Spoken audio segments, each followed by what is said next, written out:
Guys, Colin Taylor here. We're on a roll today. This is our fifth or sixth vlog. Today, now while I'm in the toilet, it's not live, is it? Yeah, it's live. Oh shit! Turn it off. Oh god, no. Okay, keep it. Sorry. While I was on my lunch break, somebody put in a question: can we talk about pricing? Because no matter where I go around the world, the pricing is the number one question. What do I charge? What do I charge? And it's not really my job or your job to tell these people how much to charge, is it? No. So what do you think? I think everybody charges in different ways and in ways that they see better suits them and their business.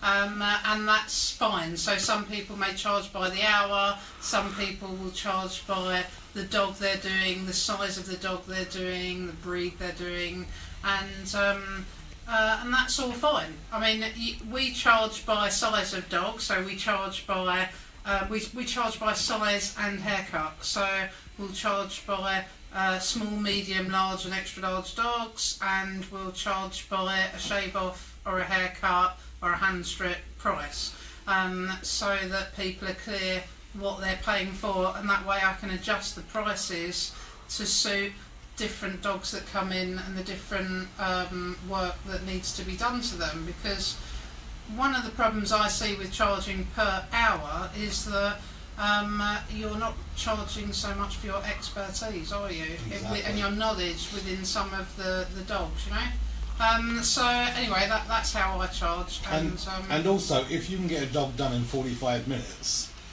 that's a skill in itself. Yeah. And you should be charging for that. Now, I know for a fact of when I worked for companies in America, I might be grooming a dog and we would have an express service, and if somebody wants an express service, I have to drop what I'm doing, it's $25 more, and I have to groom that dog from start to finish, and it's normally within that 45 minutes to an hour time bracket, depending on size obviously. But going back to what you were saying, do you have a base price though? Yeah, I do. Everything now starts from £40. So okay. I don't touch a dog. We can only have so many dogs in per day, and I don't want to. I'm not doing £20 dogs, So everything's from £40. So if it's a pug, it's £40. If it's a chihuahua, it's £40. And actually, I think that's a very fair price. And can we go back to the pug, because I was here yesterday when the pug came in, and I watched the pug being groomed, and I realised I think it was like a few months ago, somebody was charging £35 for a pug, and she got totally slagged off for it. Now, let me go through two scenarios.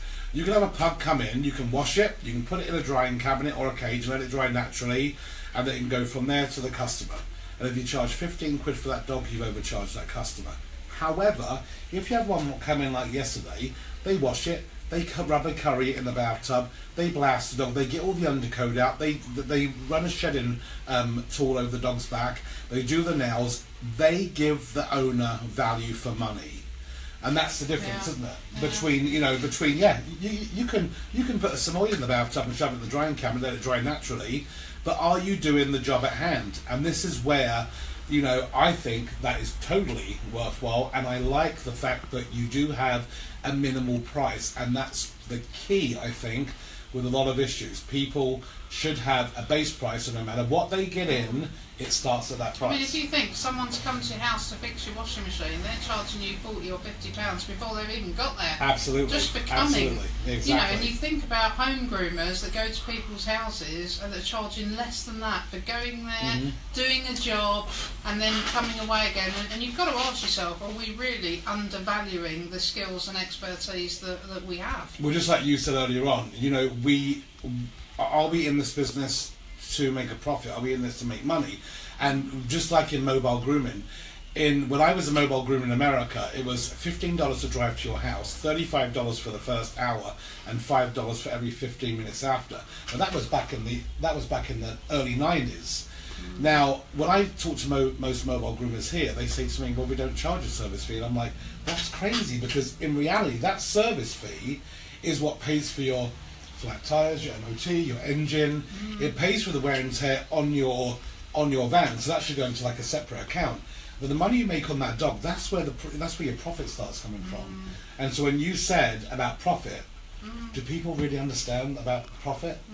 I mean, so really, to have in your prices, you're paying for everything in your. You've got to put make a forecast of everything in your business, from your bleach to your wages to your renewing equipment, and to being able to further your training, and also making a profit. I mean, making a profit should come into it as well. I think we just really are undervalued and undercharging. Yeah, and also I think a lot of my problem is people are scared with a business.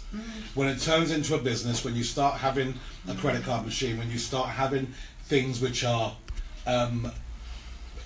what's the word, professional, you're like, oh my god, I'm going to start, have to pay more money. But in reality, the money you make with a credit card machine, you will pay for it hand over foot. So I think people have to start worrying about things like that. People spend a lot more money when you've got a credit card machine. Oh, absolutely. They're not so worried about taking the cash out of their pocket, because actually they can just pay it on the card. So most people aren't too bothered. They don't really see the money. Well, we all know where that goes. Just like when we go shopping at the mall, you want to pay for a pair of shoes with cash, or you want to pay for it with a credit card. With a credit card, you kind of like, I ain't got to worry about that till next month. So you have to realise that people have the same kind of thinking when it comes to paying for their grooming. But coming back to the pricing, you know what? Once again, I hear all the time about the North and the South divide, and it kind of, I get it, but when I talk to my students in my seminars or my guests, what the biggest thing I say to them is, we are our own worst enemy. We are the people that create this divide and create the pricing problems. And it always comes down to, we do think a lot with our hearts and not enough with our brains, because we look at it as more of a passion, and we're like, oh, you know what, that's fine, £25 is okay. When in reality, you know what, we want to start making a living. And for them people that do it as more of a hobby or a passion, you cannot neglect or stop thinking about the people that are doing it for a business, that are paying rates, that are paying, all these payments. And, I think there's a place out there for everybody, but we have to think about each other. That's why I in a way, part of me kind of doesn't want licensing of groomers, because I think that if we have any kind of official licensing of groomers, the only people that really are going to be penalised are those that are running legitimate businesses. So they're going to have to pay more. But the other people who are doing it cash in hand, who haven't got insurance or any kind of formal training, will still just carry on without it anyway. Yeah. So we're just going to get penalised ourselves. And also, that's a very good point, because the people that, I want people to realise that I'm 48 this coming Saturday, so I'll be sure to send me a present. But I'm 48 soon, and I'm starting to worry about, I'm starting to think about my retirement, and I'm starting to think about these kind of things, because you know what? If I think about it now, I mean, do you want to be grooming dogs when you're 65 years old? Can you groom dogs when you're 65 years old? I know people like me, Lynn Forsyth, for God's sake, she's hand stripping dogs, and she's, I don't want to quote, but I'm sure she said at the Lisbon Wall she was 72, but God forbid I'm wrong. I'll say 52, and then she can correct me. But you know what? You have to look at these things, and you've got to think about your retirement, and you've got to think about insurance, and you've got to think about these things. And the only way to have a good retirement when you're older, because you can't necessarily rely on national insurance or social security, is to have some money in the bank. So we are going to be at the bigger conference having some seminars geared towards business and making good business and profitability of a business, and also insurance as well, which I've spoken to HIA, which is our insurance company, and they've said that a lot of groomers, they're not covered properly. They don't tell them, keep in contact with the insurance company enough and tell them about new stuff that they're getting or that they're doing, and they don't keep up with it. They're not scared. These aren't scary things. They're things that are actually, if you sit down and think about them and you put these things into practice in your business, are going to make you a lot more well off and more profitable. And plus it covers you. I know for example, I called up my insurance company when I put Coleman on my insurance for my car, and the guy said to me, is your car used for pleasure or for business? And I said pleasure, and I'm like, oh, you know what? I said, actually, I do seminars on Sundays, so I drive it back and forth to seminars. And you have to be careful what you know, but you do tell the truth, because if anything happened to me in that car on that Sunday driving home from a seminar, and it came to light but I was driving home from a seminar, they could give me a lot of problems. And the same with people that do collection and delivery. When you do collection and delivery, you've got to make sure that you're covered. Because there was that problem with, I forget the lady's name, she's a photographer, she shows dogs. They were going to a show in the UK and her motorhome got taken out by a semi-truck on the highway. And a lot of dogs were killed in that accident, and one of the passengers in the back was really badly injured. And you know what? The tow truck wouldn't pick her up. It wasn't because it was something with the insurance, and it was such a shame, but that happened. I mean, my God, there's these poor people in this horrible, horrific accident, and you know what? And you've got to be really, really careful. So you want to make sure that everything's covered. All bases are covered when it comes to doing collection, delivery, and all that kind of stuff. And all these things are built into the prices that you're charging your customers. Absolutely. So, you know, when people are coming to you, once again, you know, you want to factor everything in. Shampoo, for instance. So if you buy a gallon of shampoo and it says 15 to 1, and I'll say this from the bottom of my heart, if it says like 50 to 1, you've got to question whether it would actually clean a dog. But for 15 to 25 to 1 is a really good ratio. Make sure you follow them instructions. The amount of times I see people glob up the gallon of shampoo in a bucket, you know, do that with a stirring stick, and half the shampoo goes down the drain anyway. You know, so you really got to be careful. Countering everything you spend, and you've got to factor that into the dog grooming, what you're doing.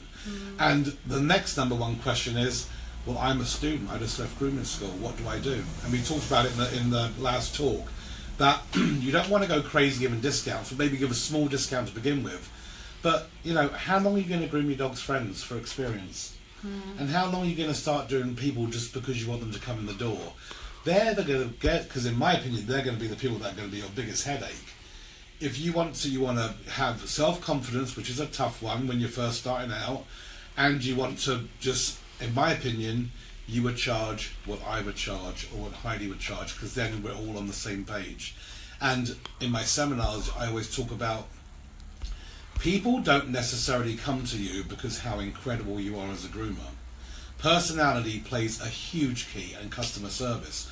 So are they coming to you because you're the best groomer in the world? Or are they coming to you because when you greet them, you're smiling, you're positive, you take care of their dog? That means a whole lot to a lot of people. So don't always put down what you're doing as a groomer, because your groomer will always get better. Do you agree?